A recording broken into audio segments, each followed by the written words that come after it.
पर्वको अवसरमा नेपाल मौसम शाखा युएई दुबई क्षेत्रीय समितिले आयोजना गरेको यस कार्यक्रमका सभाध्यक्ष नेपाल मौसम शाखा युएई दुबई क्षेत्रीय समितिका अध्यक्ष मेरो आत्मीय मित्र तेज गुलामी मगरज्यू, त्यसैगरी यस कार्यक्रमका विशिष्ट अतिथि नेपाल मौसम शाखा युएई का प्रमुख संरक्षक साथै युएईमा रहेका 60वटा भन्दा बढी संस्थाहरूको प्रतिनिधित्व गर्ने एकमात्र संस्था नेपाली समाज युएईका वरिष्ठ उपाध्यक्ष आदरणीय मेरो दाजु टङ्क थापा मगरज्यू, त्यसैगरी यस कार्यक्रमलाई भव्य रूपमा सफल बनाउनको लागि नेपाल मौसम शाखा युएई दुबई क्षेत्रीय समितिको निमन्त्रणलाई स्वीकार गरेर नेपालदेखि पाल्नुभएका अतिथि कलाकारहरू, मौलिक गीत सङ्गीतका धरोहर आदरणीय मेरो मित्र चर्चित गायक श्रीराम थापा मगरज्यू, त्यसैगरी चर्चित गायिका हाम्रो एकदमै सुन्दर गायिका पनि उपस्थित हुनुभएको छ, साथै मञ्चमा आसीन विशेष अतिथिज्यूहरू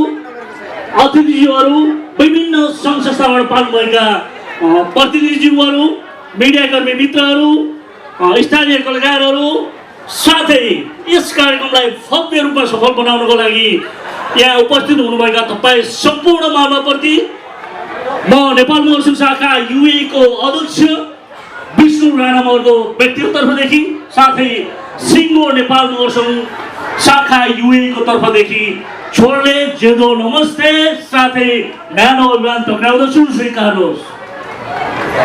साथै प्रकृति संस्कृति र पहिचानको प्रतीक उत्सव यस भूमि पर्व 2083 को हार्दिक मङ्गलमय शुभकामना पनि व्यक्त गर्दछु।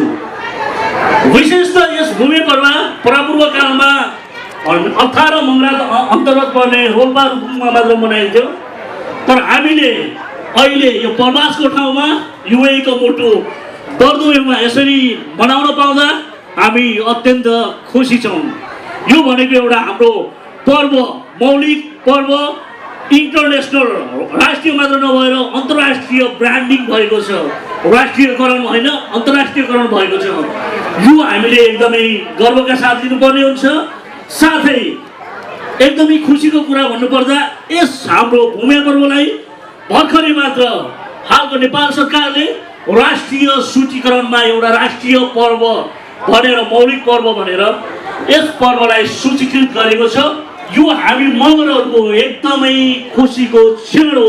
यस भूमि पर्व प्रवासको ठाउँमा हरेक विधि प्रक्रिया पुर्याएर हरेक कुराहरू त गर्न सकिँदैन, तर पनि नेपाल मौसम शाखा युएईले 2005 सालमा स्थापना भएको नेपाल मौसम शाखा युएईले आफ्नो जातित्व, कला, संस्कृति, वेशभूषालाई संरक्षण गर्ने उद्देश्यले स्थापित यस हाम्रो नेपाल मौसम शाखा युएईले स्थापना कालदेखि हाम्रो परम्परा संस्कृतिलाई जोगाइराख्नको लागि निरन्तर लागि परेको छ।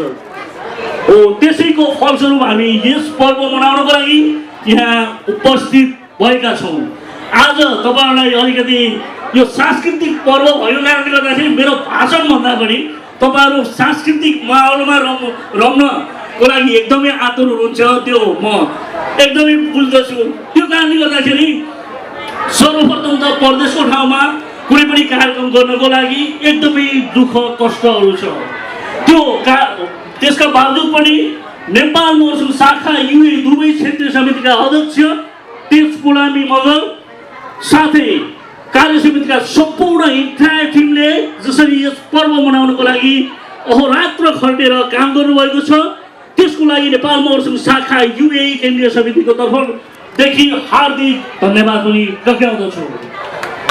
सोही कारण अब मेरो भाषणलाई धेरैभन्दा धेरै नलम्बाइकन, किनकि हामी साङ्गीतिक माहौलमा रुमल्लिन आएका हौँ, त्यो कारणले गर्दाखेरि हामीले यस पर्वहरू जसरी एउटा मौलिक पर्वदेखि लिएर माया सङ्क्रान्ति, मगर दिवस आदि इत्यादि हामीले यस नेपाल मौसम शाखा युएई को 4वटा क्षेत्रीय समितिहरू छन्।